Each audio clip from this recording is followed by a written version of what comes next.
Imagine it doesn't matter what time it is. At the edge of Europe, as far away from everything as you can possibly get.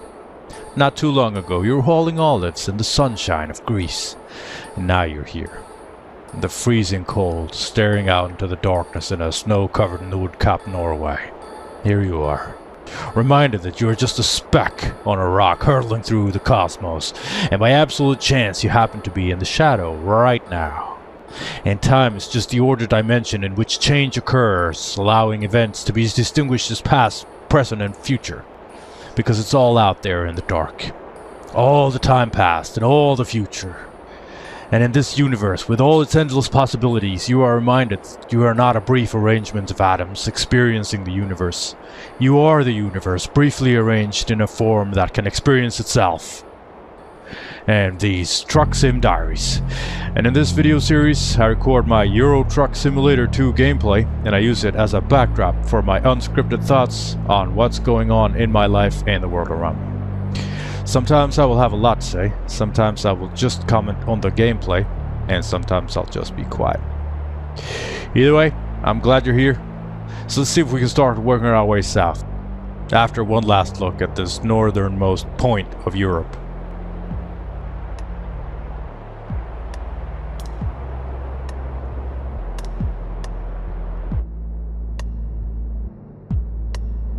But before we do anything, let's recap our progress in the Truck Sim Diaries Cruising Nordic Horizons event. This is an event we're running based on the World of Trucks community event with the same name, where we're going to do a delivery to or from all of the cities in the latest DLC release, Nordic Horizons. Right now, we are in Honningsvåg, Norway, and the plan for today is to make a dry run to Alta and see kind of where we are going for there. We are we're doing pretty good. We have completed the World of Trucks community event by far. That event is to do a delivery to or from 6 cities in Norway, 6 cities in Sweden, and 6 cities in Finland. We've already done that. But we keep going with Truck Sim Diaries Cruising Nordic Horizons event, where we are going to check off all of the cities. We got about 15 or so-ish left. So it's just, it's high time we get going. And another note on the gameplay here, I am running a modded game to reflect the real world weather where I live in Sweden. Also, I've set the game time to match the date of recording, which will have an impact on the daylight hours, especially in the north. This is to give you the real immersive experience and to let you know what kind of environment I'm coming from at the time of recording. Also, if you for any reason at all want to reach out, shoot me an email at easy@trucksimdiaries.com. Let's continue. Time to get the job done. It's time to get the job done.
I have never been this far up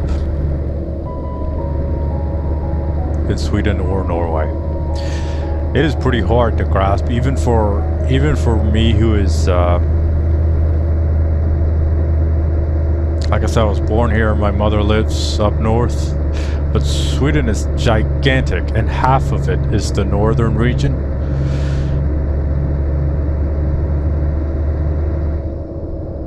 And like, my mother lives in Umeå. That's where I was born. I live in Uppsala.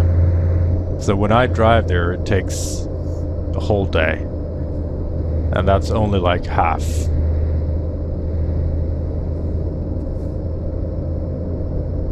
Cover your ears, honey.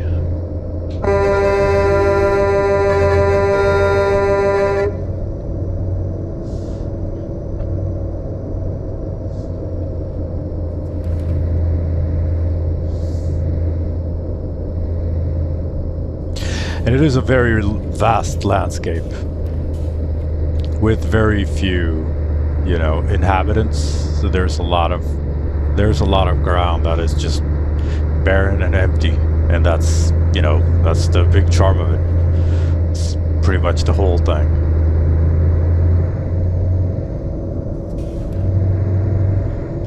And going up in the mountains, you see the Sami people live up here and operate. They do their reindeer business, and there's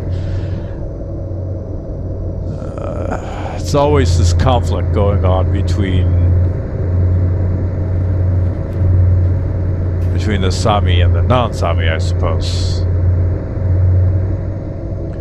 We're having trouble sharing the land. It is one of those infected, you know, conflicts that's really hard to sort out, I suppose. I am not very well read up on the topic, so I will make no statements on it, because I know too little to.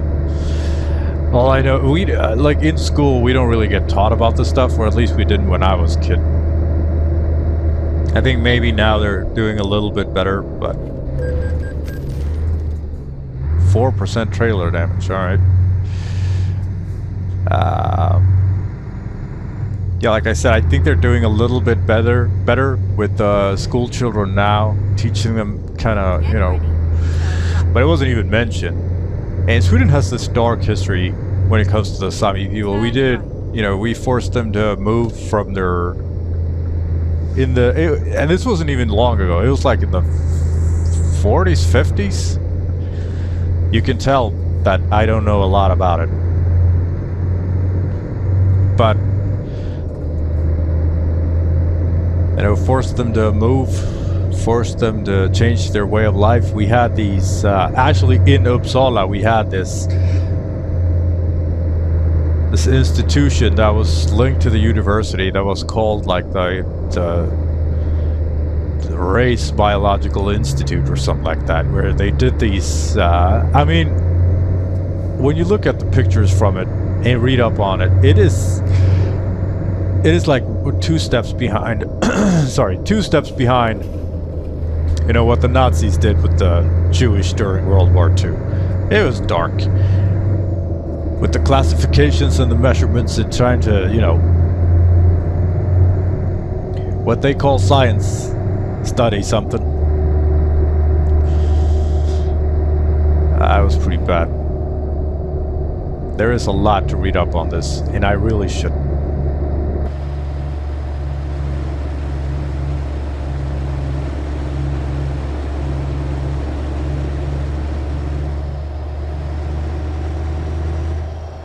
Caution.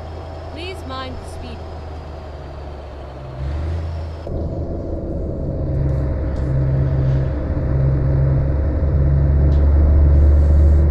And this stuff keeps going. Like it's not that I know how someone would, or like a nation would, deal with something like this.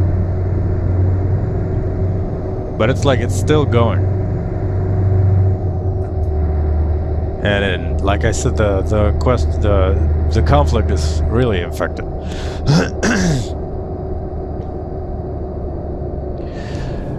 There's arguments about the fishing waters. There's arguments about hunting grounds. There's arguments about the Sami are the only ones who have the reindeer, and they need to cover a lot of ground with these reindeer because the reindeer live up here in the mountains, and it's pretty scarce for food. So in this, and the reindeer prefer colder weather, but it can't be too cold because then they can't find anything to eat because their diet is pretty limited. I don't know what it's called, but they eat this thing that grows on the trees. Yeah, as you can see, there's not a lot of trees up here. Anyway, so they need to migrate these reindeers. In the coldest winter, they need to migrate these reindeer down to the coast. And that is not their, that's not their native land. That's where people, to Umeå, for instance, like in the middle of where, the rest of the country lives. And it's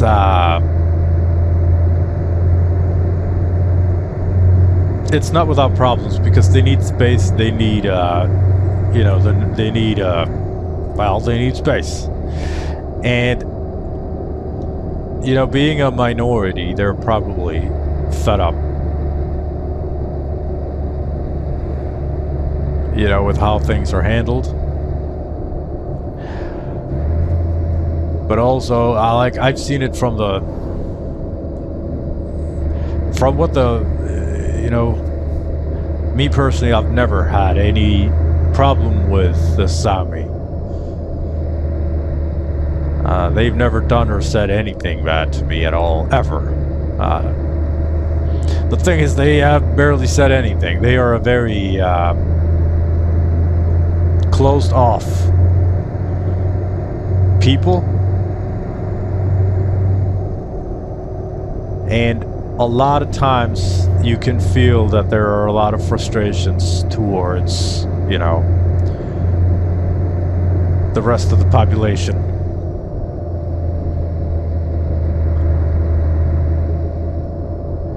As if everyone is responsible, everyone is responsible for what everyone of their kind did before them, and that goes both ways. And I don't really believe that.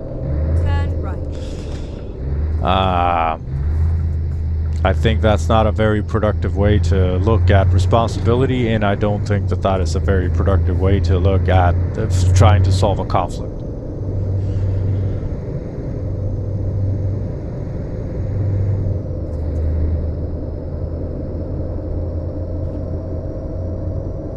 Get ready to turn right.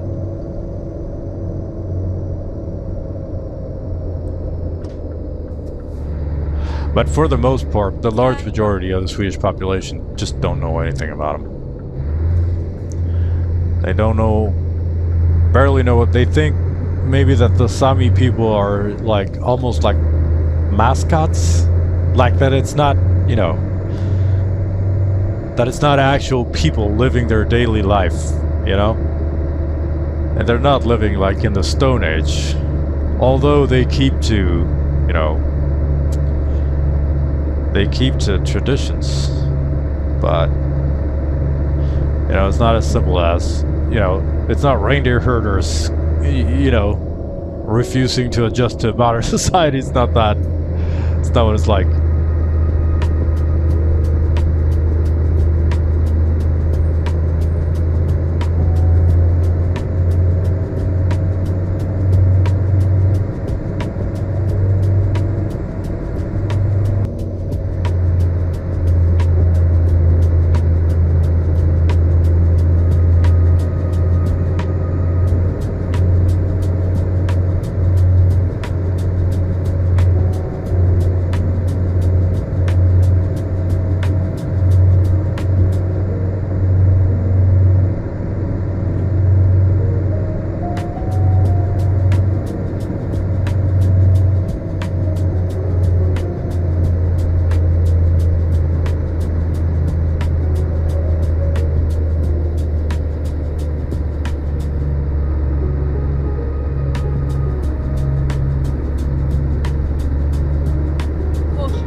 And in other news, I am still on my Christmas holiday leave. It's only a couple days left now. And then everything is going to be back to normal. I look forward to being back to normal. If I'm going to be honest, it's been great. Having these many days off. Just really chilling and relaxing. The entire family's been very relaxed. Everyone has kind of forgotten, you know, that there's even going to be a normal here.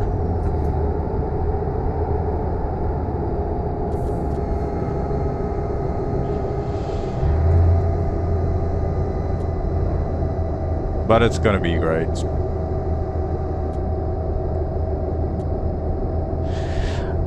I can tell how much of a habitual person I am, like how tied I am to my everyday habits, because when they're taken away, like on vacations and stuff, I get a little confused with how I want to, like how I'm going to live my life. The habits aren't, you know, the morning habits, the habit of going to work, all that stuff is just, you know, thrown out a little bit.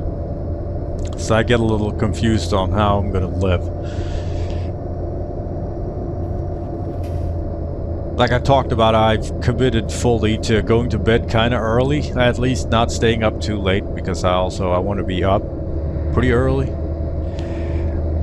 That for me has made a huge difference.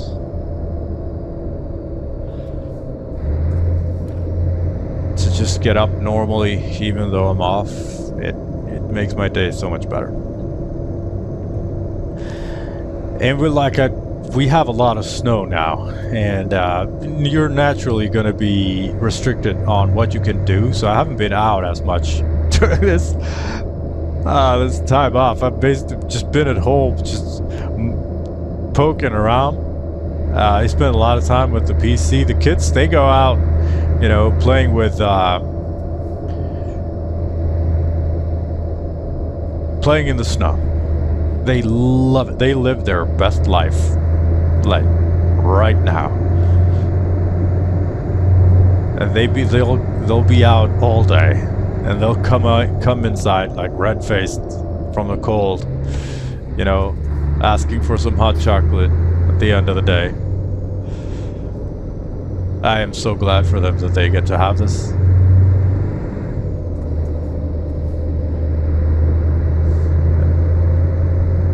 It was pretty cold yesterday, and today we're at negative 15 or something.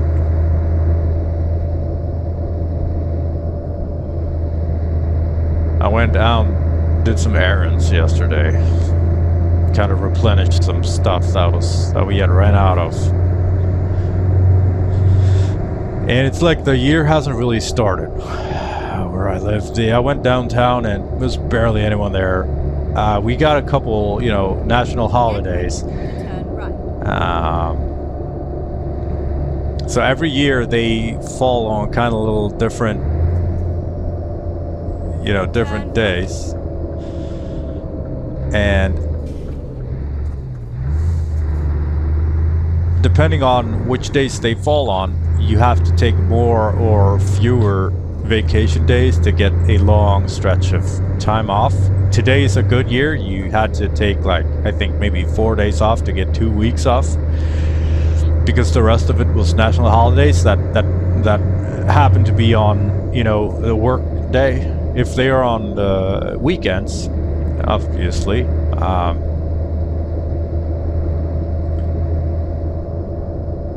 you need to go to work on the rest of the days. But today was, this year, well, I guess technically last year, and parts of this year, were,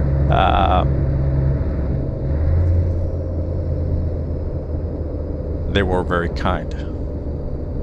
Because you had to spend very few vacation days to get a lot of days off.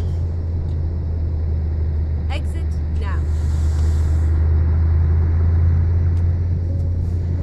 Alright, we're in Alta now. We're just gonna find a place to park, and then we need to see what's for offer here.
Alright, let's take a look at these jobs.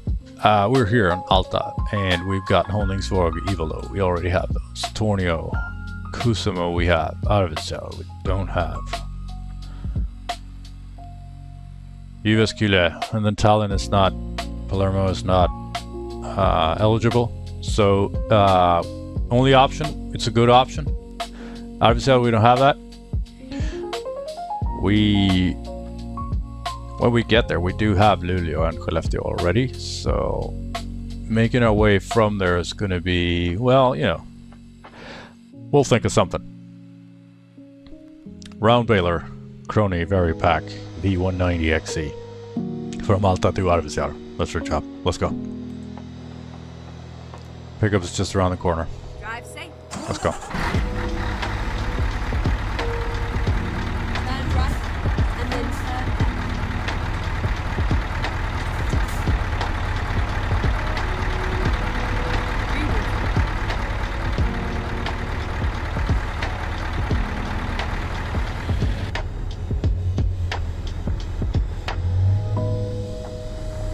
Turn right.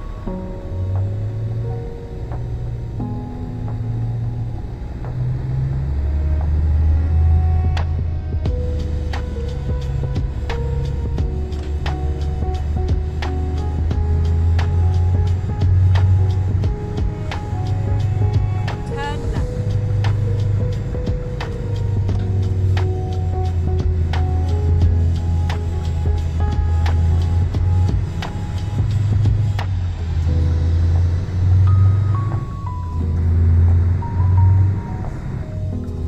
Get ready to turn left. Turn left.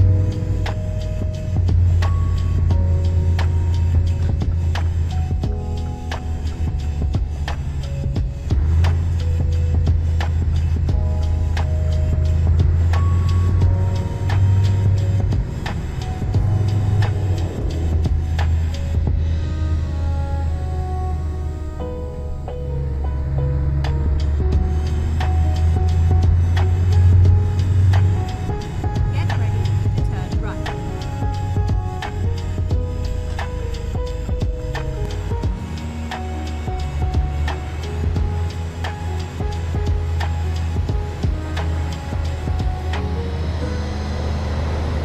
Have arrived at your destination. Now.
Let's check off Alta.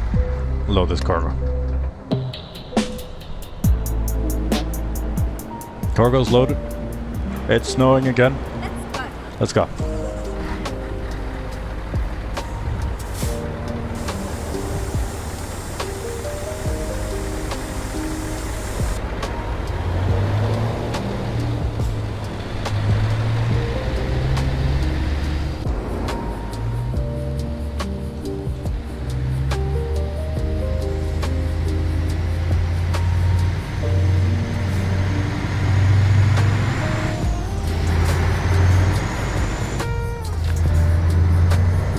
Gotta get this window up. Alright, what are we doing today? We are hauling 4 tons of Crony round baler. We're gonna go for 1,017 kilometers.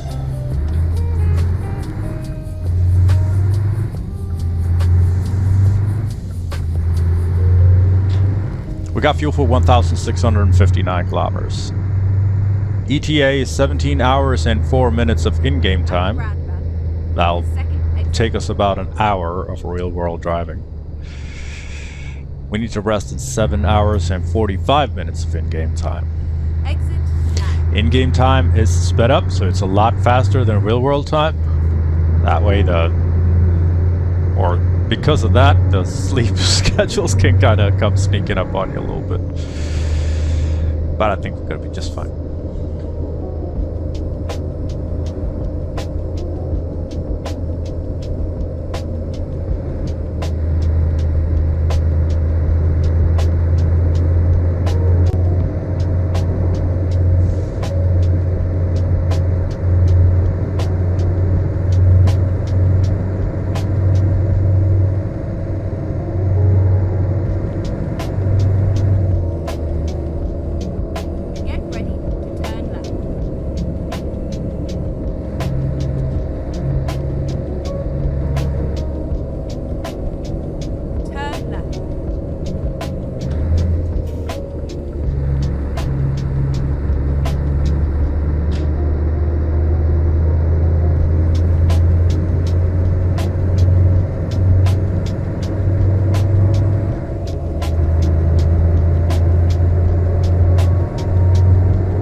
So when it's snowing like this in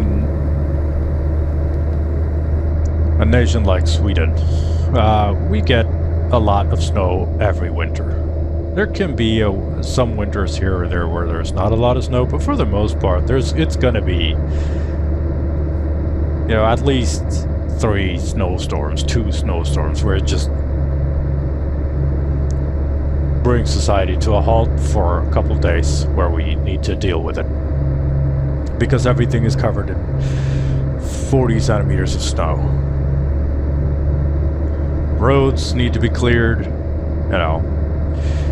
cars need to be dug out, cleared out. It's a lot of physical work. Everyone pitches in, everyone helps. Because it's our common problem.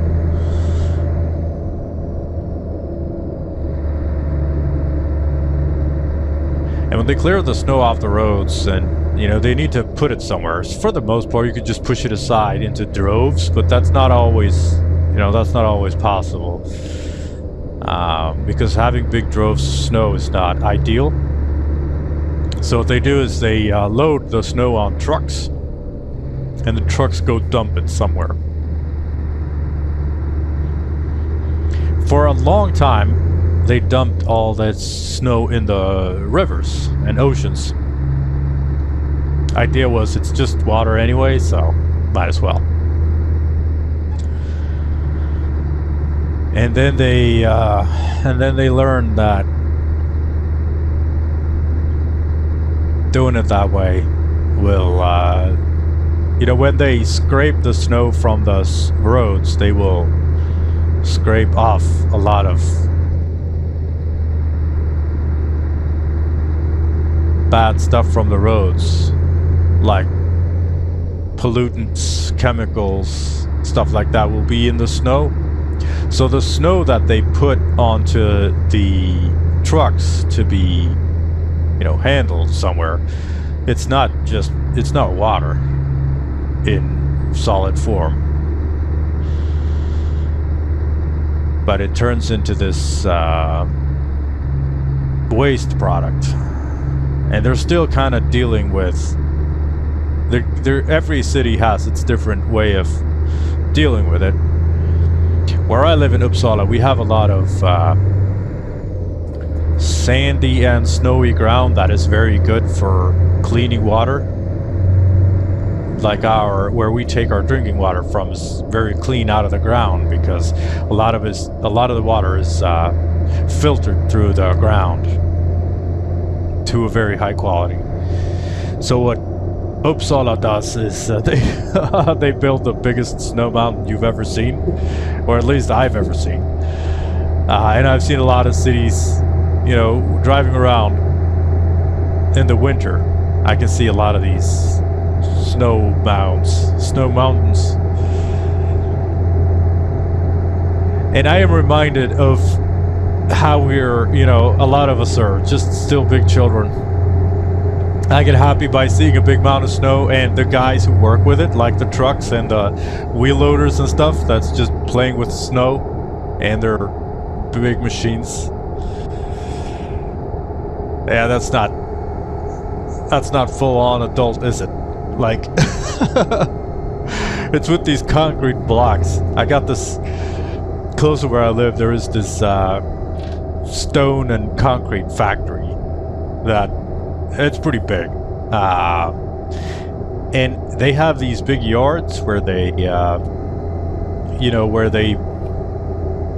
load and unload and sort gravel of different qualities, and their needs will vary depending on the needs of their clients, I suppose, and how much gravel of a certain type that they're going to load onto the client's trucks and stuff like that.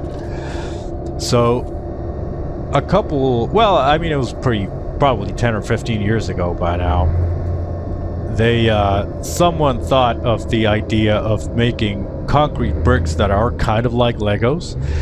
They have these,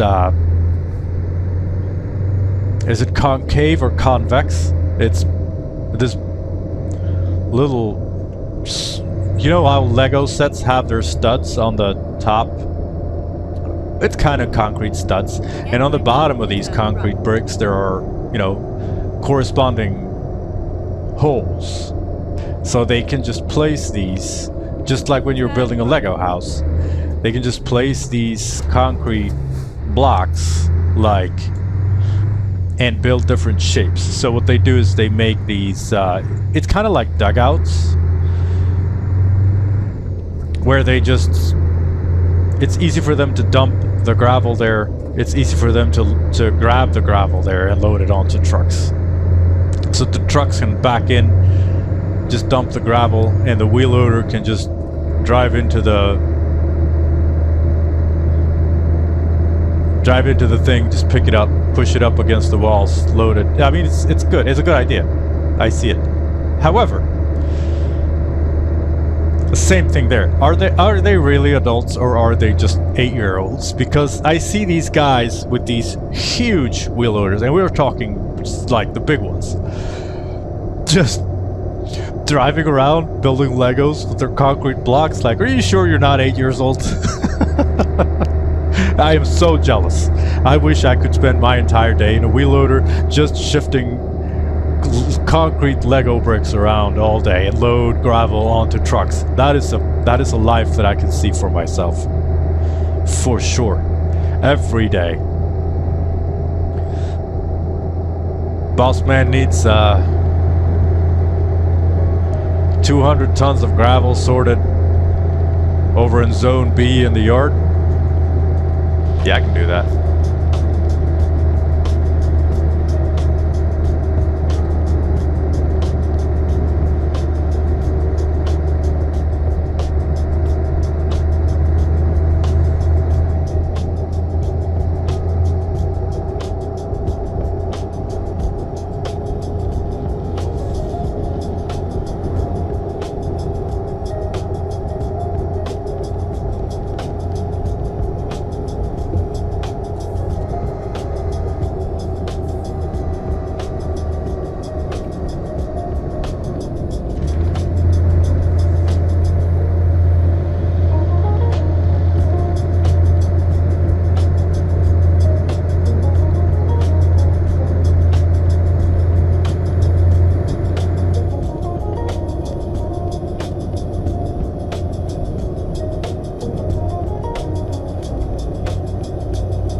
when a snowstorm like this comes in the winters, we get a lot of small injuries. It's not, for the most part, it is not lethal. Not a lot of people die. Like, I don't think it's more than usual. I mean, sure, ambulances is gonna have a hard time, you know, getting through traffic if there's a traffic jam. However, our ambulances are these like huge Chevy vans. They're like monsters. And they got that for a couple different reasons. One of the reasons is that if there's a snowstorm, the ambulance has a lot bigger chance of making it through. But what I do see, like both what I've talked to the emergency services personnel, just, you know, making chit chat, and what I've very much noticed by myself is like small injuries, like, you know, you slip and fall on the ice. That's a huge thing. So wrists, knees, backs, I don't fucking know. You get it. Also, people blow out their backs, me included, my wife included, when shoveling snow. It is a lot of hard work. The snow is very heavy and you're using shovels. So you're not always, or I should say like this, if you are not careful, you will lift it in the wrong way, because it's a, you know, it's basically a bar with a weight all the way forward. So there's a leverage against you. And yeah, it's pretty easy to blow your back out, or at least strain your back, or a lot of people do this, me included, when shoveling snow, because you need to lift so many times. Like, you walk 1 meter and you need to make a heavy lift. You walk another meter, you need to make another heavy lift. So you need to lift all of that stuff correctly with your legs and not your back. And for the most part, you know, we're not, oh, we need to shovel snow, let's take all the time we need for it. For the most part, you know, we do it when we should have already been in the car by now. Or try to fit it into our, you know, regular schedule in the morning or something like that. So there's a lot of stress involved with it. And it's cold, and it's hard work, and it's just, it's... For the first time, for the first time in every winter, you kind of enjoy it. It's kind of fun, but after the first time, it's just a chore. It is just hard work, and it's not fun. So you do it, you clear out your shit, and then more snow comes. You need to go do it all over again. So you debate: should you wait, you know, and just do it all? But that's not a good idea either, because it'll just be heavier, and the longer the snow stays in the same spot, the heavier it's going to be. Because the snow will, the water in the air will condense on the snow, and it will freeze, making the snow just heavier. So you need to clear it out before. Or sorry, as fast as possible, because it's only going to get heavier. So oftentimes you have to be out in the snowstorm clearing the snow. It's a lot of work and a lot of injuries. Also, people will ride sleds down hills. My niece recently broke her ankle.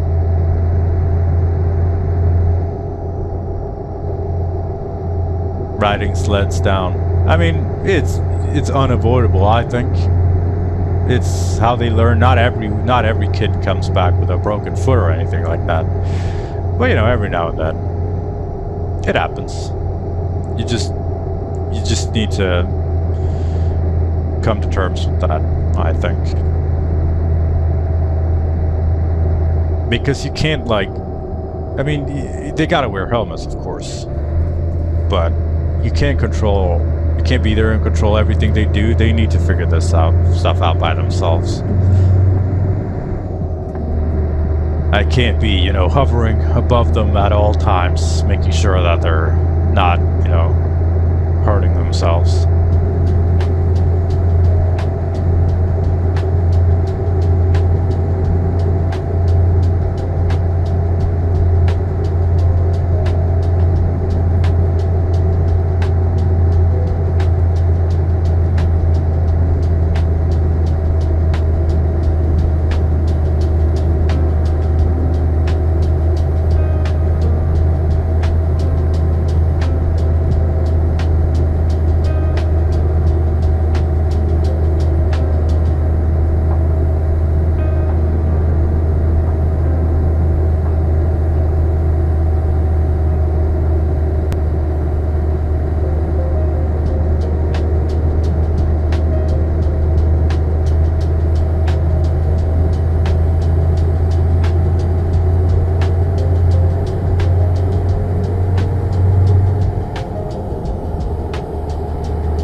Ah, there we go.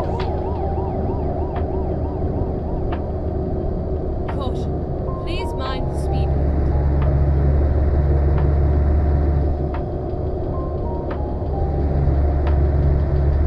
Friend of the show, Cap, a viewer, he did the math on the... He did the math on the tickets. and the speeding ticket is way higher Please watch than the the fines for speeding are a lot higher than the fines you get for missing out on sleep.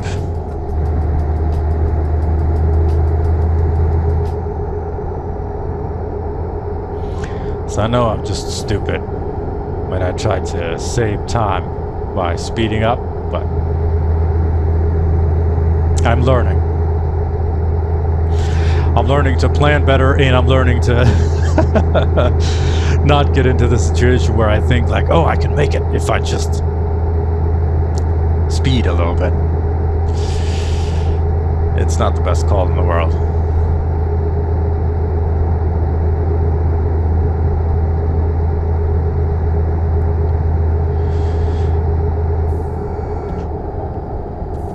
If you look on the map, you can see that we're coming up in a bit. There's a by the gas station by Karisvandu on the right hand side where we're going to make a sharp right turn. That's where the rest stop is.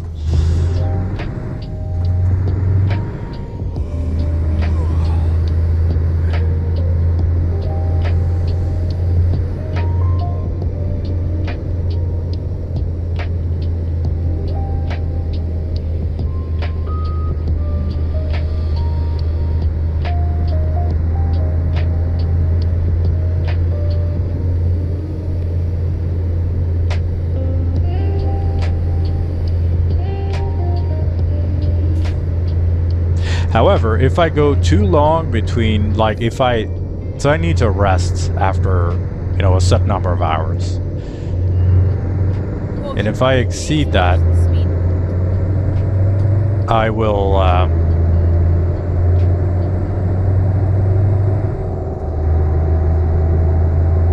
start falling asleep behind the wheel.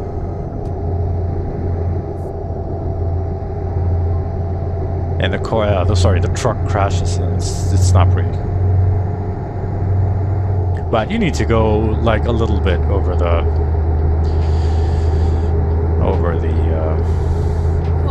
time Please mind the speed. before that happens. Yeah, here it comes on the right hand side.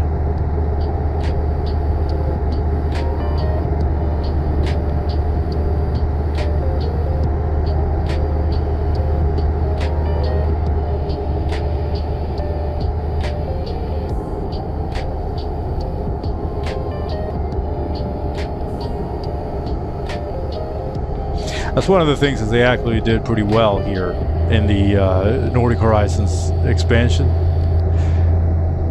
It's pretty long. Like the cities and places to rest are it's pretty far between them. Please watch the speed.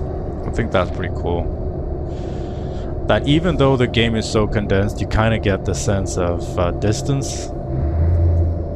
Not at all like what it's like in real life, of course, but you at least get a sense of it. Like, it's gonna take a while to drive in between these cities.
Let's get this rest.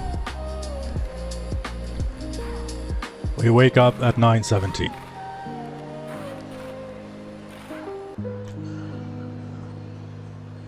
And it's time to go.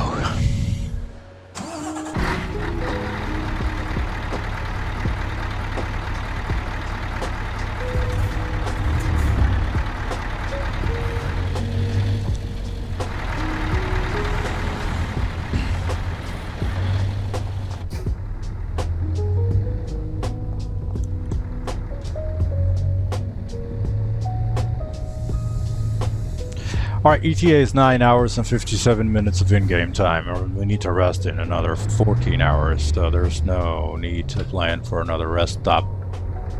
But I do need to get better than that. It's been a recurring theme of me being late to sleep, having to rush, having to speed, and then especially when I get to the rest stop, I don't have time to... The resting mechanic in this game is could use some improvement. When you're gonna rest, you need to find this very specific little square where the resting prompt will prompt. It's just, they could just make that bigger. I think they made it because they want you to park in a certain way, but like most people want to park nice. Like it should just, I don't know. It shouldn't be this locked in the way it is now.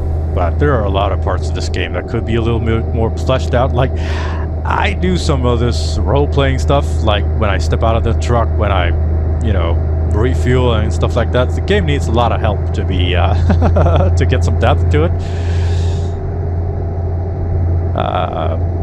But it would actually be kind of nice to see the game developers, Get ready. Turn right. you know, put some more effort into the gameplay. The company that makes this game, SCS Software, they're fucking huge. It's almost like 500 people, I think, or very close to it, that work on this game. And now I am not a game developer, but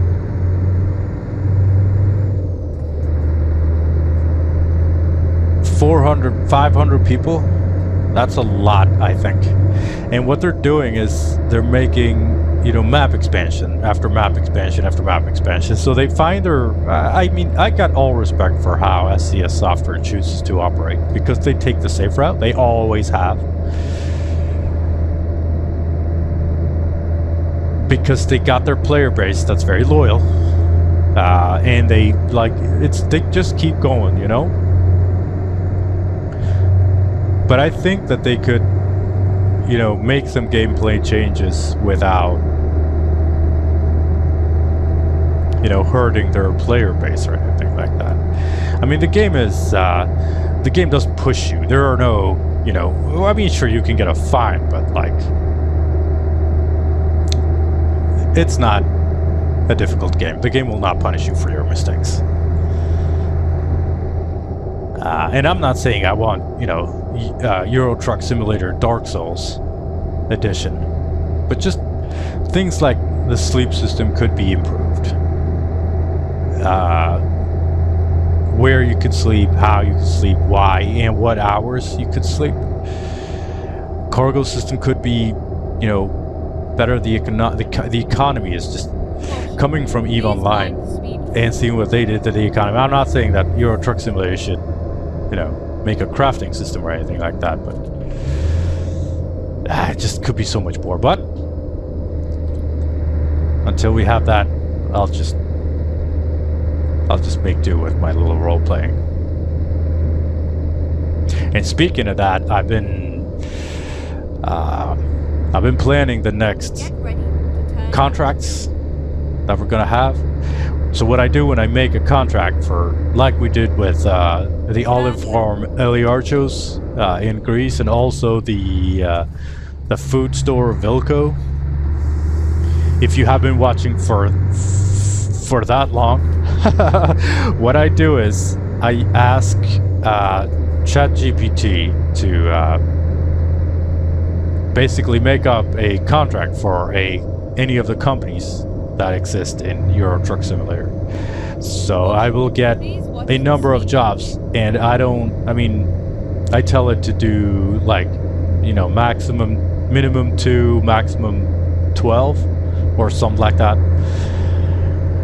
And then what kind of, you know, make sure that it picks a company that, or sorry, cargo. It picks a company and then a cargo that'll make sense for that company.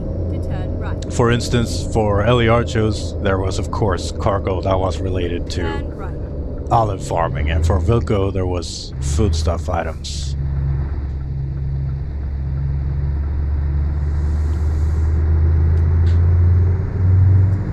And I don't know. It's I think it's fun to sit with that stuff. Please watch your speed. And it also it gives like a different purpose to the game that the game cannot, because the only thing that the game offers is that I can pull into any other depot, take any of the jobs, and it'll get me a job to another depot, and then just keep going. There's no sense of purpose behind anything. So you just keep going and going and going and going and going. Next, next cargo, next city, next depot, and it's all random. So you're hauling one time a cargo from one depot to another, and then another type of cargo from that depot to the next one. You just keep going and going and going. And of course, there's nothing wrong with enjoying that. It's just that I want something with a little more depth so that I can, even if it's just me making things up, it gives me a little bit of a sense of purpose with everything. Also, the kind of contracts that I usually do in Euro Truck Simulator, it makes me go, like, I operate from a company's main location, so I keep going back there, and that I enjoy that a whole lot. That's one of the things that I enjoy the most, because I get to see the region, over and over again, and I get, I don't always have this sensation of, wow, look at this, because all the exploration aspect of Euro Truck Simulator, it gets, after a while, you stop being like impressed, Not, you can't be like, oh wow, look at this for hours and hours and hours on end. At least not me. I mean, I'm only talking for myself here. But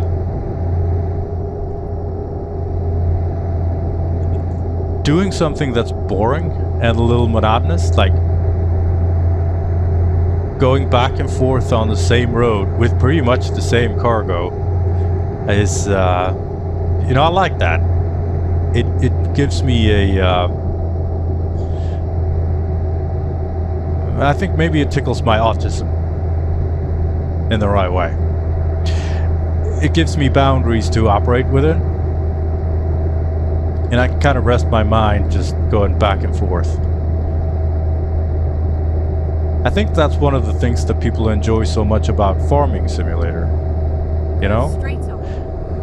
Just keep going with the same field over and over again. Or any other game like that. I mean, there's got to be a sense of progress, of course. But, I'm not at all afraid of repetitive tasks. Up to a point, of course. I'm not going to bring the entire mine of Kiruna's worth of iron ore from Kiruna to Norway just to just to box myself in.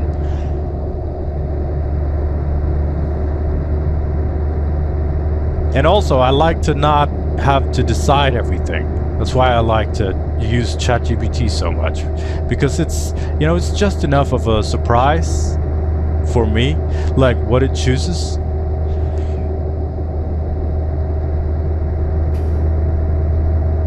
And of course, working with ChatGPT is not the simplest thing in the world, but I'm kind of getting the hang of it, like how to get it to do it right.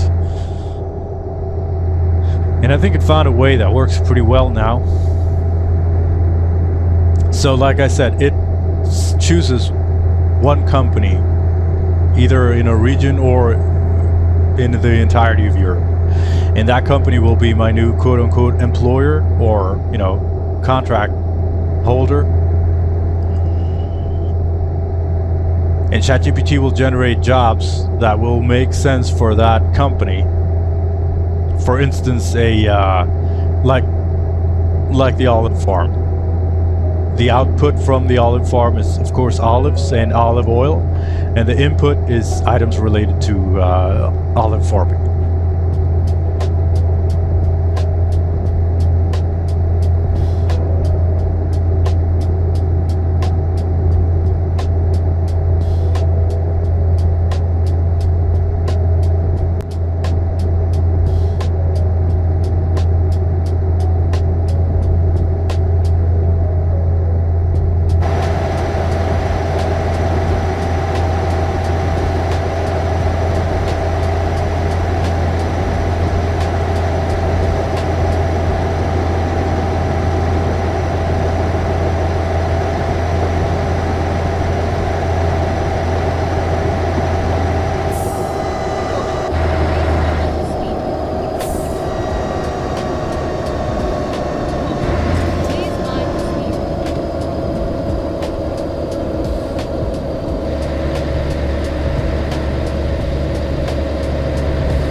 it is time to take a look at some questions.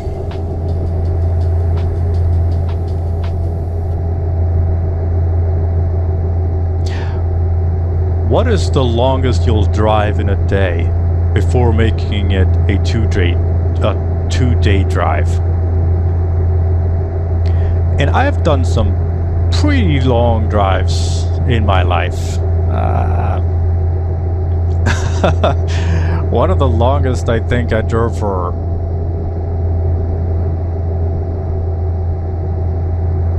this was when I was, I think I helped my father move. And if you don't know, my father was not the kindest man in the world. And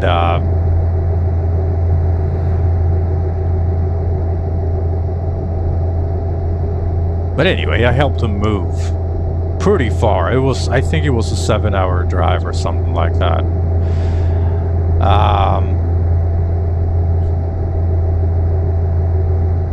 And when I got there, I was very young at the time. I think I was like 20 years old or something like that. And when I got there, I helped him unload everything. And then it was like, yeah, let's find you a place to sleep. And I was like, oh shit, I didn't think about this. So I drove all the way there without a plan to what I was going to do when I got there, you know? So I did the only thing natural to me. I got in the car, or it was a truck, or a van, rather. And I just drove it all the way back. So that was like, yeah, that was pretty long. Total driving time was like 14 plus hours.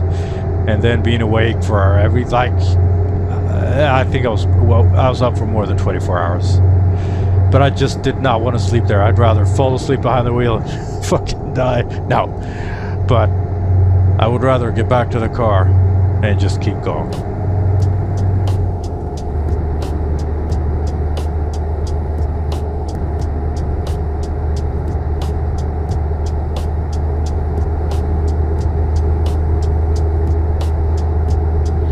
But that was when I was 20 years old. I don't think I could do something like that now. I don't know, really. I don't know what my max stay awake time. For me, driving is pretty effortless. So that's, you know, I got that going for me. I got this idea with this game that I am collecting tickets like there's no tomorrow here. This is going to be a very ticket heavy. Oh god, this is going to be a very ticket heavy run, and I really want to do better. Turn right. I need to straighten this up. I need to get my act together. From now on, no more tickets.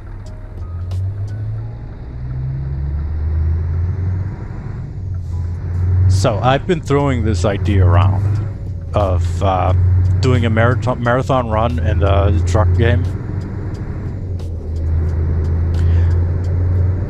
I don't know if it's a good idea or not. Probably not. But I still got this idea. I got this charity thing that I would want to do it for. And maybe, you know, just do something traditional like set up a stream and help this charity out while I drive the truck for... I mean, I know I could do 14 hours. If I would start 7 in the morning and then just go to 7 in the evening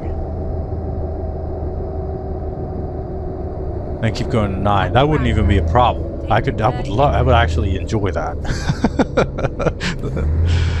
So I could do more than 14 hours. If I was going to be up to 10 o'clock that night, that would make it 16 hours.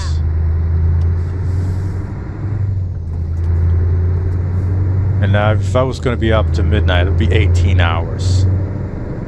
At that point, I know I would want to go to bed. By midnight,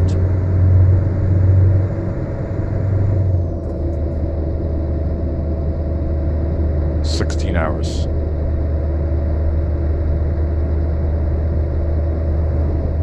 But could I push it?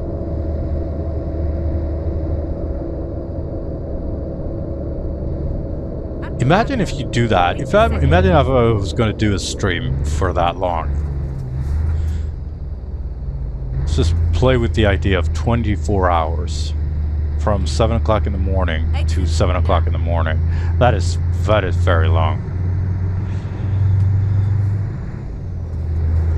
But it would be kind of cool. But imagine if you were to fall asleep at the wheel on the stream. That'd be fucking embarrassing. But pretty fun. At the roundabout, take the third exit. I would really like to do something like this.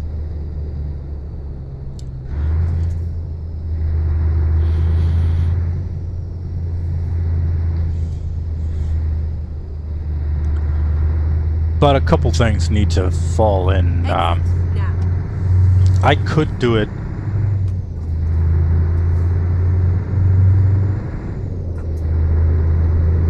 I could do it the next time my wife and kids are away.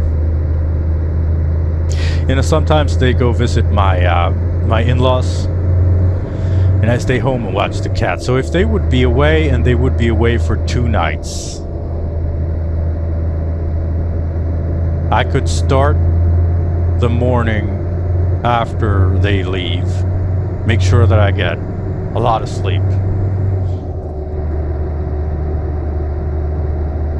I would need to learn how to do some streaming things.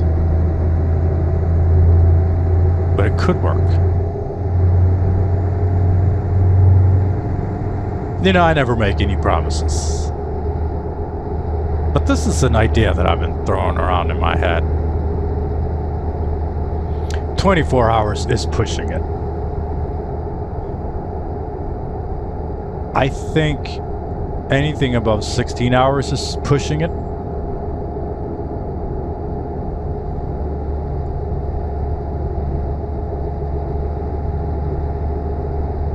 And then I would go for... I don't know.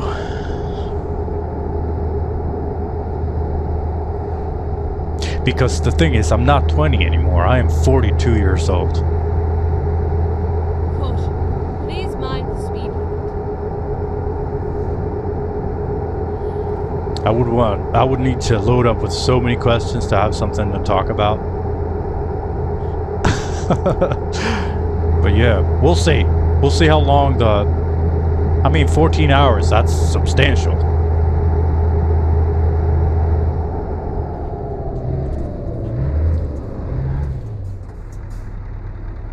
I would have expected better from the police. No?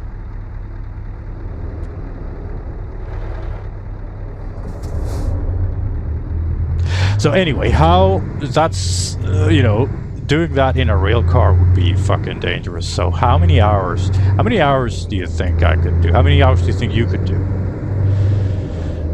I think that would be my 14 hours, that would be my max in a car. After that, it would feel dangerous. And if I were to, maybe I could think about it like this. If I were to split it up, like let's say it's 10 hours, that would be 5 hours per day. I would feel like I would be wasting time. Because there would be like, and I know, well, I guess I don't, well, it depends. Yeah. If I were to do 10 hours and I were to split that up, that would be 2 5-hour days, and I would feel like I was wasting my time. Now, 2 6-hour days, that would be, you know, if there was someone else in the car, that would probably be 6 hours in the car. Probably 8 hours, somewhere around that. That'd be reason to split it up. No way am I, you know, taking my kids through more than 8 hours of travel total, including the stops and everything, because they just get worn down. However, an adult can, you know, push through a lot more than kids can.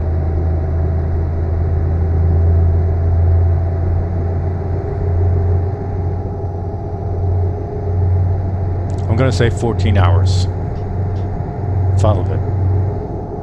All right, next question. What is a good night out? And that's a relevant question because I've been having this social experiment where I try to do something social. It's been working very well, and I have become this quite a social person. Before, I was a little bit antisocial. I would rather stick to myself and not meet a lot of people. Now I'm trying to do things with people, and for the most part, it's going out. I wonder why they have a... Oh, it's a Ukraine thing. Anyway, so I go out for food and drinks, like dinner and beer. And, you know, it's not bad. It's not bad. It's not horrible, at least.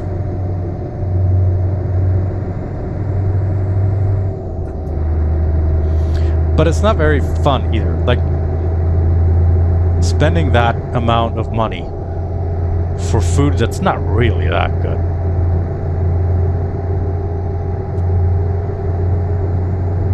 And getting drunk, which I don't really enjoy. It can be fun, but for the most part, you know, it's okay. It's a social thing. Now, the recipe for success, I think, for a good night out is if everybody takes equal amount of responsibility for making the other people at the table comfortable. You know, by comfortable silence and, you know,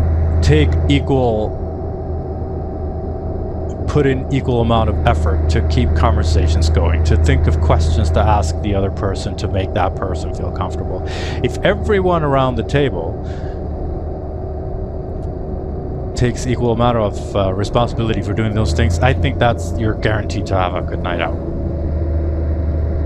Make the other persons feel like you want to be there. Make the other people feel like you are enjoying their company. That's a good night out.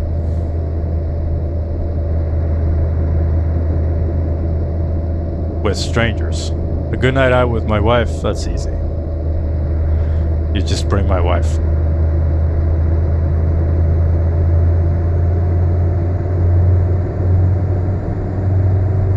Alright, next question. This one's a pretty light one. What's something you miss from the early internet that doesn't really exist anymore? Oh, there's so much I miss from the early days of the internet. It was like everyone was just so happy to be there. This was before optimization, and this optimization is the death of society. Because there wasn't... Everyone is just a pro at everything. There are so many algorithms that can just squeeze the last out of everything. Everything is hostile now compared to what it was then. Because back then you could just find someone and be like, hello, and they'd be like, hello. You can't do that now without running the risk of, you know, whatever.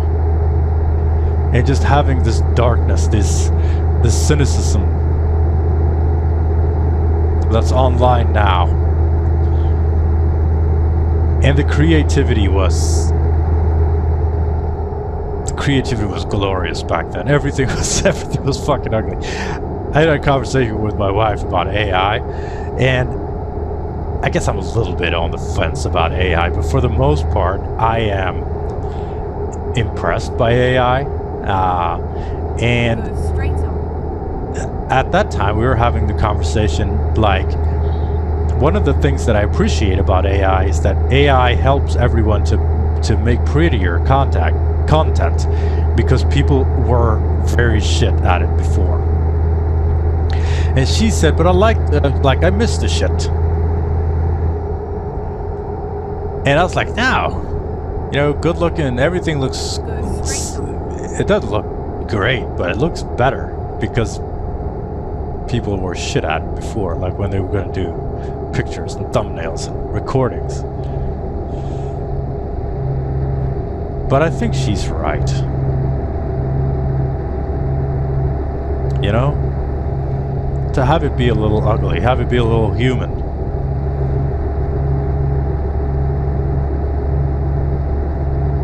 Maybe that was better. And before the internet, there were bulletin board systems.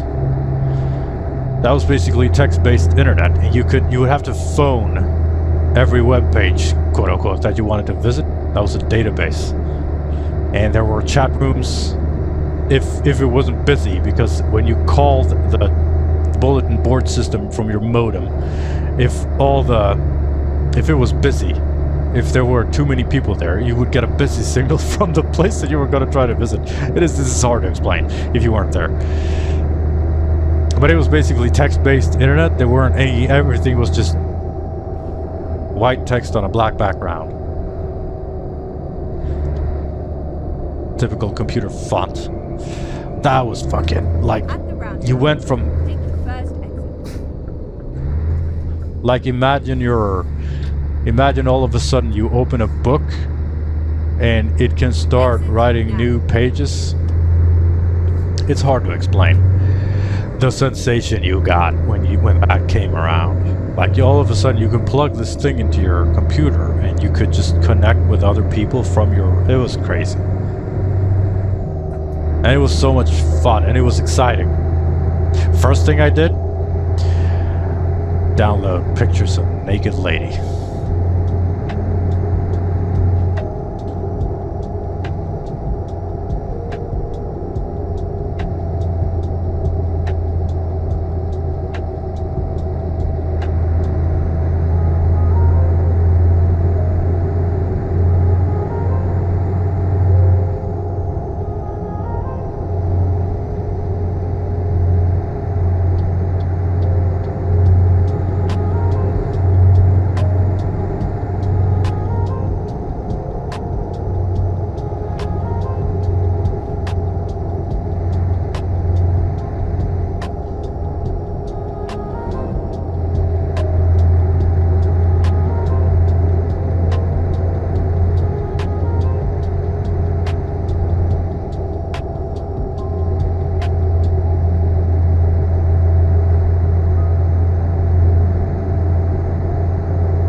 Let's check off Arvidsjaur.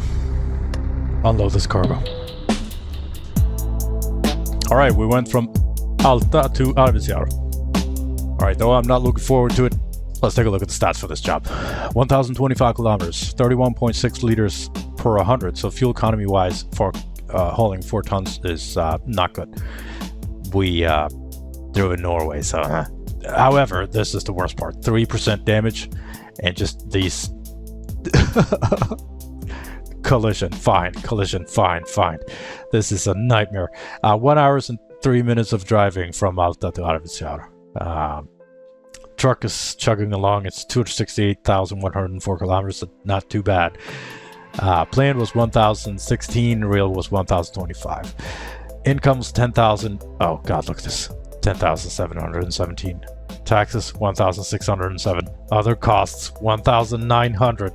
Damage costs, fuel cost 491. Damage cost was 900 euros. Revenue was almost half of. Almost half.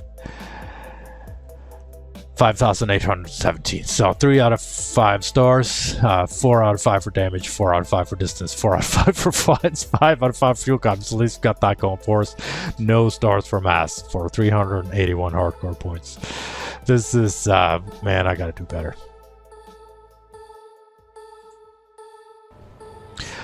But damage or not, thank you for taking the time with this. I really do appreciate it. And remember to take care of yourself. You are important, and you need to last for a long time. Bye.